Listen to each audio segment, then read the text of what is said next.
இப்ப நான் வந்து கருப்பா தெரியும், நீங்க என்கிட்ட இருக்கும்போது வெள்ளையா தான் தெரியுது. ஆனா அவன் கருப்பு கருப்பு அவன் அப்படிதான் போடுவான். ஒரிஜினல் கலர் உங்க கருப்பு மேக்கப்போ நான் ஒண்ணுமே போடலடா, ஃபில்டர் கூட போடலடா, நேரக்கா அப்படி இருக்க மூஞ்சி கழுவி ஒண்ணுமே போடலடா. என்னடா மேக்கப் போடுறேன் நான் மேக்கப்பே அதை போட மாட்டேடா. மேக்கப் திங்ஸ் நீனு போட்டிருக்கியா? இல்லைல்ல, நம்ம நேச்சர் பிளாக் தான் எப்பவுமே அழகு. ஓகே, கடைசியில் மேக்கப் போட்டிருக்கலான்னு கேட்க யாராவது பாருங்க என்னை பார்த்தா மேக்கப் போட்ட மாதிரி இருக்கான்னு. ஒரு கேமரா அப்படி காட்டுதோ? அப்படிலாம் அப்போ நீ காட்டணும்ல கேமரா. என்ன ரொம்ப அழகா காட்டுதுக்கா? அதான் நீ எப்படி இருக்கியோ அப்படியே காட்டுது, நான் எப்படி இருக்கணும் அப்படியே காட்டுது. ஐஃபோன் வந்து நம்ம எப்படி இருக்கோமோ அப்படியே காட்டும். தெரியுதா? வெளியே அடிக்க முடியாது. இப்போ அவனுக்கு என்னவா, அவனே நானும் பார்க்கும்போது நான் கலரா தெரிறானா அவன் கருப்பா தெரிறானா, அப்ப நீங்க மேக்கப் போட்டு வந்துட்டீங்களோ அப்படின்னு கேட்கான்.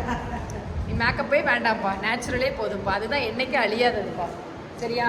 கோழியை எவ்வளோதான் உரிச்சு தண்ணியில் அடித்தாலும் பிறகு இந்த கவட்டமணி ஒரு படத்தில் தங்கச்சிக்கு பெயிண்ட் அடிப்பலாம், அது மாதிரி தான் இருக்கும். அது நமக்கு வேண்டாம். அப்ப நீங்க காலையில எங்க வீட்டுல பவுடர் போடல.